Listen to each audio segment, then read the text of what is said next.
بسم الله الرحمن الرحيم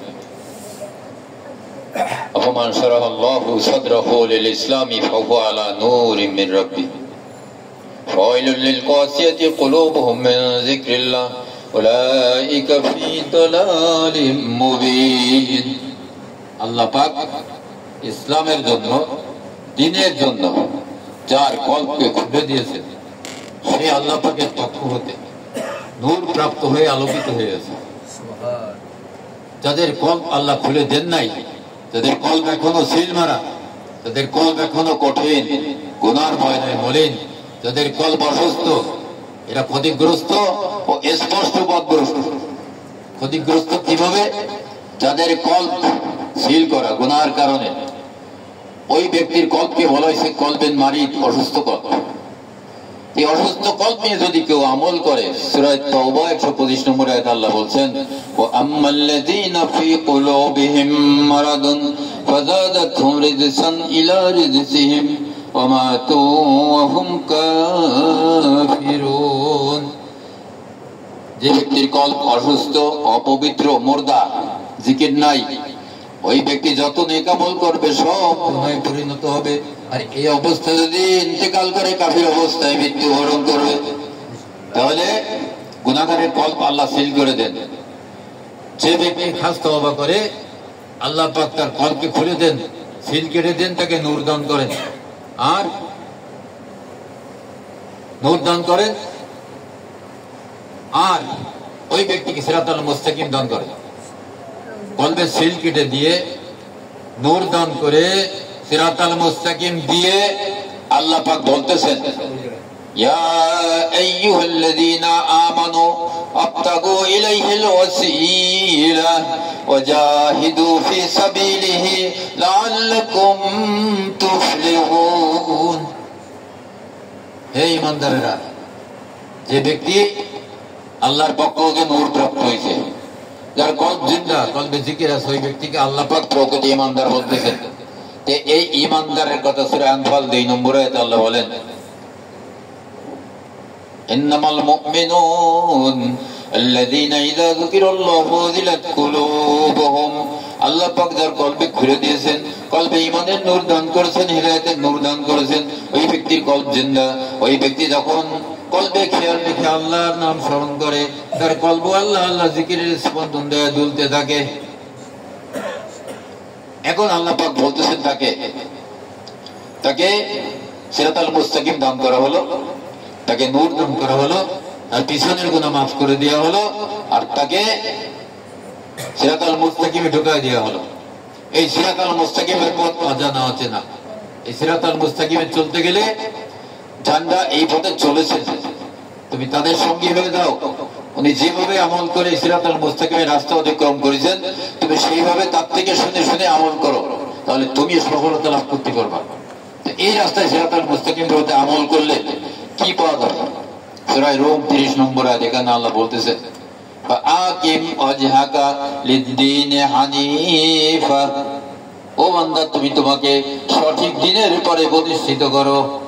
আল্লাহ পাক দ্বীনের জন্য কল্পকে খুলে দিলেন, সিরাতাল মুস্তাকিম দিয়ে দিলেন, তাকে শিক্ষা দেওয়ার জন্য রাসূল অথবা নায়েব রাসূলকে দিয়ে দিলেন। এখন বলতেছেন, হে ঈমানদার, তুমি কি করো? তুমি সঠিক দ্বীনের উপরে তোমাকে প্রতিষ্ঠিত করো।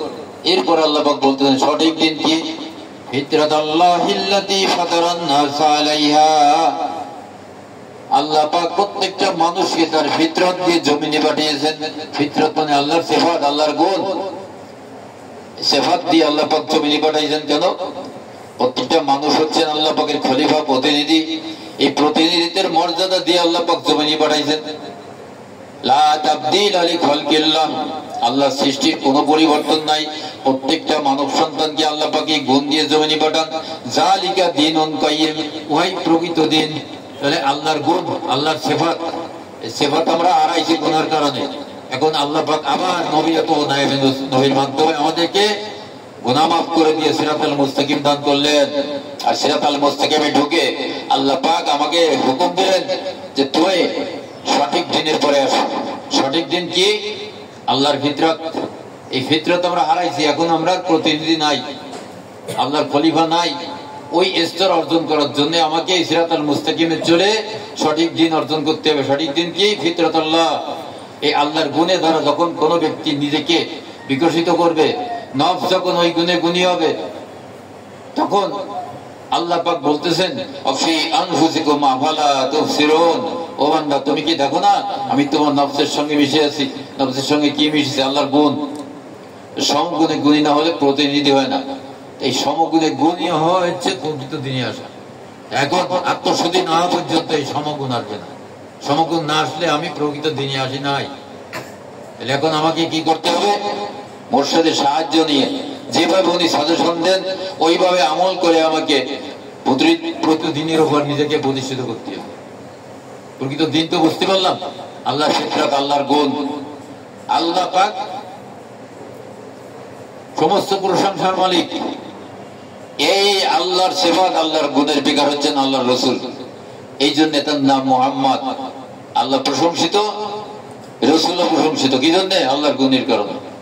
যে ব্যক্তি এই গুণ অর্জন করবে সেও প্রশংসিত হবে, তার নাম হবে মুহাম্মদ। আল্লাহ পাক সৃষ্টি জগৎ সৃষ্টি করে কোন দিকে তাকান না, সিস্টেম করে দিছে, সিস্টেম অনুযায়ী চলতেছে। আল্লাহ পাক তাকিয়ে আছেন মুহাম্মদের দিকে। বলি সাল্লাল্লাহু আলাইহি ওয়াসাল্লাম, এই মুহাম্মদকে যে ব্যক্তি আল্লাহর গুণকে অর্জন করেছে নবী রাসূল অথবা নায়েবে নবীর মাধ্যমে, ওই ব্যক্তি হচ্ছে মুহাম্মদ। আল্লাহ পাক ওই মুহাম্মদের দিকে তাকায় থাকে। ওই মুহাম্মদের আত্মার সঙ্গে নফসের সঙ্গে আল্লাহ মিশে আছেন। এই জন্য তার জবান আল্লাহর জবান, তার হাত আল্লাহর হাত, তার চোখ আল্লাহর চোখ, তার দেহ আল্লাহর দেহ।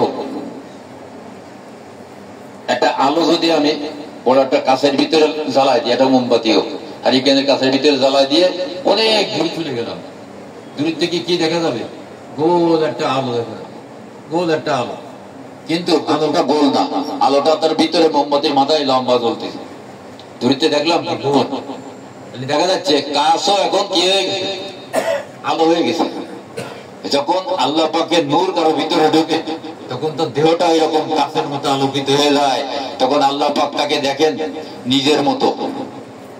আল্লাহর সিফাতের বিকাশ, আল্লাহর জাতের বিকাশ ওই নূরে নূরান্বিত দেখেন। তখন আল্লাহ ডাক দিয়ে বলেন অফি আনফুসিকুম আফালা তুবসিরুন, ও বান্দা আমি তো তোমার নফসের সঙ্গে মিশে আছি, তুমি কেন দেখো না? নফসের সঙ্গে আল্লাহ মিশে, কোন সৃষ্টির সঙ্গে মিশে না। এই নফস কিন্তু সৃষ্টি না, নফস আসছে আসমান থেকে। কিভাবে আসছে আরেক সময় আলোচনা করবো। মানুষের ভিতরে যে নফস, ওই নফসকে আল্লাহ পাক তার গুণ গ্রহণ করা, ধারণ করার ক্ষমতা দিয়ে জমিনে বাড়াইছেন, সৃষ্টি করেছেন। ওই নফস দিয়েছে আমাকে কি করতে হবে? আল্লাহর গুণ অর্জন করতে হবে। ওই নফস দিয়ে আল্লাহর গুণ অর্জন করতে গেলে আমার কল্প রয়েছে সিল মারা। আমি নফস পর্যন্ত পৌঁছাবো কি করে? নফস হচ্ছে কল্পের গভীরে সপ্তম স্তরের অবস্থান। তা আমার যখন কল্পের গুনার ময়লা পরিষ্কার হয়ে গেল, কল্পের সিল কেটে গেল, কল্পের মুখ খুলে গেল, আমি এখন আল্লাহ পাক আমাকে নূর দান করে, এই কল্প হচ্ছে আসমানের আদলে বানানো। 7টা স্তর আছে এখানে, 7 আসমান 7 স্তর। এই 7টা স্তরের ভিতরে 1 নম্বর স্তর আল্লাহ পাক পার করে দেন তওবার সাথে সাথে নূর দিয়ে। থাকে 6টা। এটা একটা স্তর, 500 বছরের রাস্তা।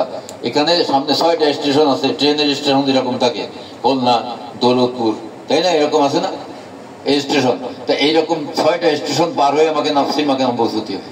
এই নাফসিল মাকামে পৌঁছবো যে আমি এই পথে কোনোদিন চলিনি। এই পথে চলতে গেলে 1 লাগবে নূর আর 1 লাগবে পথ প্রদর্শক।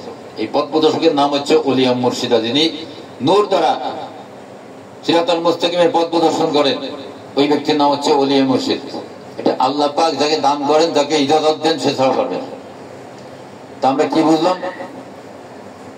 আমরা দুনিয়া আসার পরে গুনাহ করে কি হয়েছি? গুনাহগার হয়েছি। এই গুনাহগারের কলবে আল্লাহ সিল মেরে দিয়েছে। এই সিল মারা নিয়ে যদি কেউ আমল করে তার সমস্ত আমল গুনাহে পরিণত হবে। আল্লাহ বলে দিয়েছেন কি করতে হবে? ইয়া আইয়ুহাল্লাযীনা আমানু তুবু ইলাল্লাহি তাওবাতান নাসুহা আসা রাব্বুকুম আইয়ুকাফিরা আনকুম সাইয়্যাতিকুম। হে মুমিনেরা, তোমরা তওবা করো, নসুহা তওবা। তাহলে আশা রাখতে পারো তোমার রব তোমাদেরকে মাফ করে দিবেন, ক্ষমা করে দিবেন। নসুহা তওবা মানে কি? যে তওবা সহিহ মানে খাঁটি।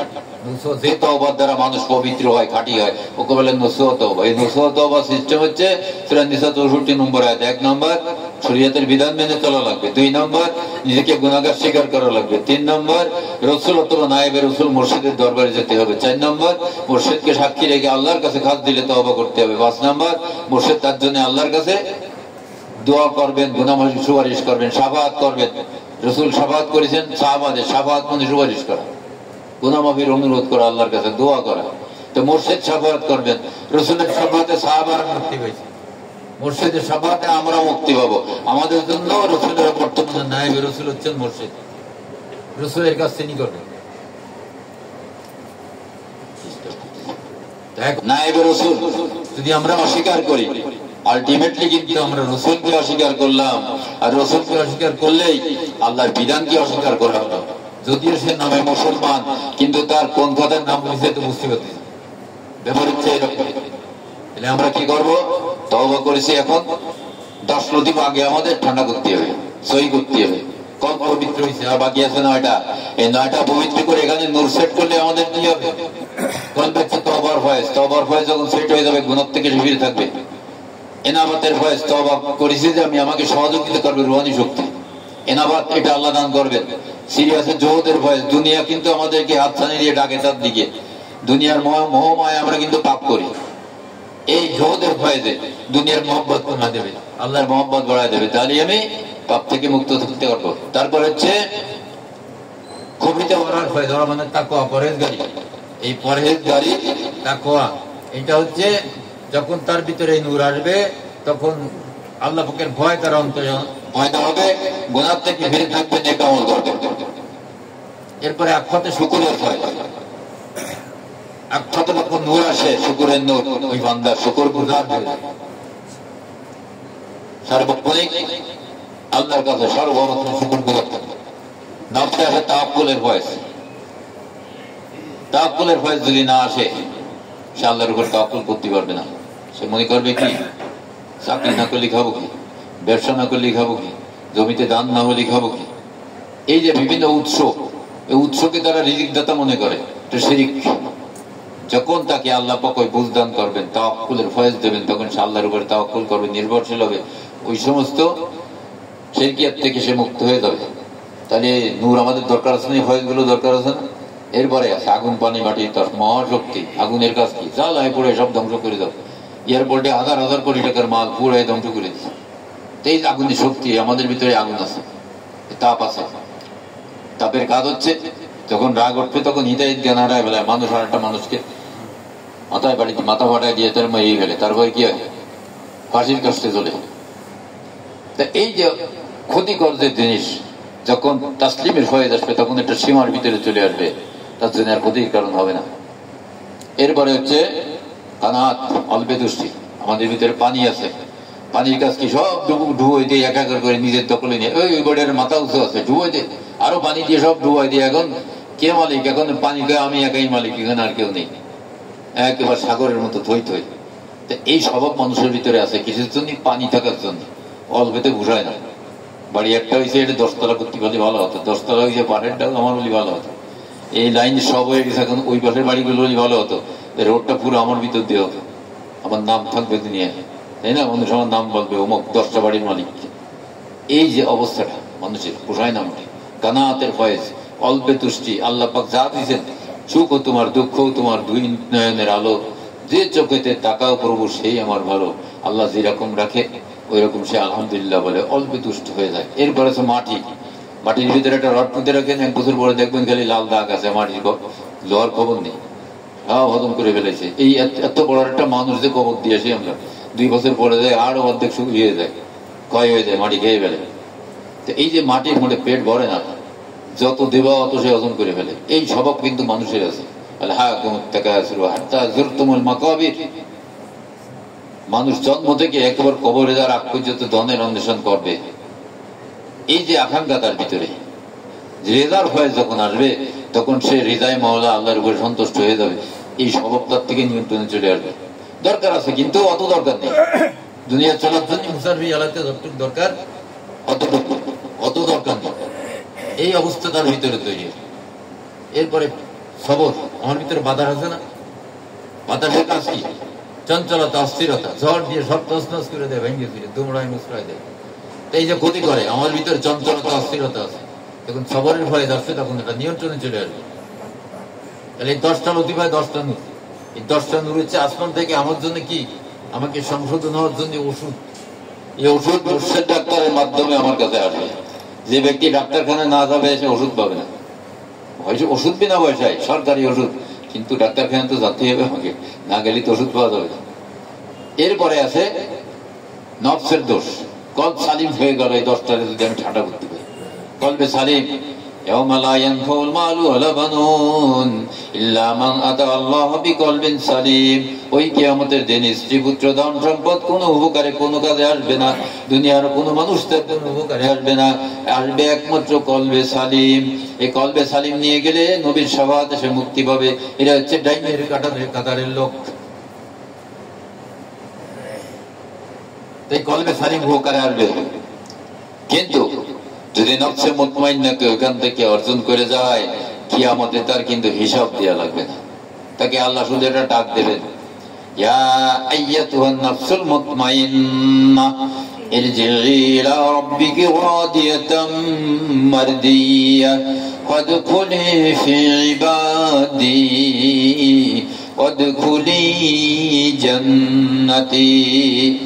হে নফসে মুতমাইন্না অর্জনকারী আমার বান্দারা, আমার বান্দা দিকের অন্তর্ভুক্ত হয়ে যাও। বান্দা কাকে বলে? আব্দ। আল্লাহ নবীর কাছে কিন্তু 2টা ইলম ছিল, আব্দুহু আর রাসূলুহু। রাসূলুহুর মাধ্যমে আমরা রিসালাতের কিতাব পাইছি, আব্দুর মাধ্যমে পাওয়া যায় ইলহাম। আব্দুর মাধ্যমে আল্লাহর সঙ্গে বান্দার ওই সম্পর্ক তৈরি হয়, তার কাছে ইলহাম আসে। তো ওই আব্দুহু যারা আল্লাহ পাক যাদের কবুল করে নিয়েছেন, যারা দুনিয়ার থেকে পবিত্র হয়ে গেছেন এবং আল্লাহর আবভুক্ত হয়ে গেছেন, বলা হবে তুমি তাদের দলভুক্ত হও, তাদের সঙ্গে জান্নাতে চলে যাও। আব্দের দলভুক্ত নয় জান্নাতে যাওয়া যাবে না। এখানে মুর্শিদ মানো না, সেখানে মানা লাগবে না, মানলে কিন্তু জাতি করবে না, ওইখানে আটকে যাবে মানুষ। মুর্শিদ এখানে মানে না, সেখানে মানাই লাগবে। তাই যে এখান থেকে সার্টিফিকেট নিয়ে গেল, তার এখানে হিসাব নিয়ে একটা ডাক পাবে শুধু। কে নফসে মুতমাইন কিভাবে করে? কাম, ক্রোধ, লোভ, হিংসা, মদ, মোহ, কিনা, গীবত, বখিলি, মিথ্যা, আরাম, উদাহরণ, এই যে নফসের নফসানিয়াত কুরিবৃত্তি, এই নফসানিয়াত দমন করতে গেলে আমাকে কি করা লাগবে? প্রত্যেকটার এগেইনস্টে আল্লাহ নাম আছে, ওই নাম আল্লাহ সেফাতি নামের আমল করতে হবে। সেফাতি নামের আমল করলে ওই নূর যখন আমার ভিতরে সেট হবে, তখন ওইগুলো আস্তে আস্তে আস্তে আস্তে বিতাড়িত হবে। ওই পরিপূর্ণ আল্লাহর সেফাতের বিকাশ হবে। ওই মানুষ নফসটা পরিপূর্ণ আল্লাহর সেফাতের নূরে আলোকিত হবে। এখান থেকে এই যে বাতিল অন্ধকার, এটা দূর হয়ে চলে যাবে। তখন তার কি হবে? আত্মশুদ্ধি লাভ হবে। তাহলে আমাদের 2টা সাবজেক্ট, একটা হচ্ছে কলবে সালিম বানাতে হবে, আর একটা হচ্ছে নফস মুতমাইন বানাতে হবে। নফস মুতমাইন বানাতে গেলে, কলবে সালিম বানাতে গেলে আমাকে ওই কলবের আগে গেট খোলা লাগবে, সিল করা রয়েছে। সিল যতক্ষণ আছে আমি গুনাহগার, অপবিত্র আমার কলব। এই অপবিত্র কলব নিয়ে কোনো আমল কবুল হবে না। এই কোরআনের আয়াতকে যে বিশ্বাস করেছে, সে রাস্তা পেয়ে গেছে। যে কোরআনের আয়াতকে বিশ্বাস করে নাই, আল্লাহ সে একগুণ বেশি বুঝেছে, সে কিন্তু পথভ্রষ্ট হয়ে গেছে। তো আল্লাহ পাক আমাদেরকে যে আলোচনা করলাম, শুনলাম, বোঝার তৌফিক দেন, মনে রাখার তৌফিক দেন, আমল করার তৌফিক দেন, আমল আল্লাহর পছন্দের হয় সেই তৌফিক দেন বলে আমিন। একবার আলহামদুলিল্লাহ, 3 বার কলহু, দুরূদ শরীফ 11 বার। আসসালামু আলাইকুম ইয়া আহলাল কুবুর।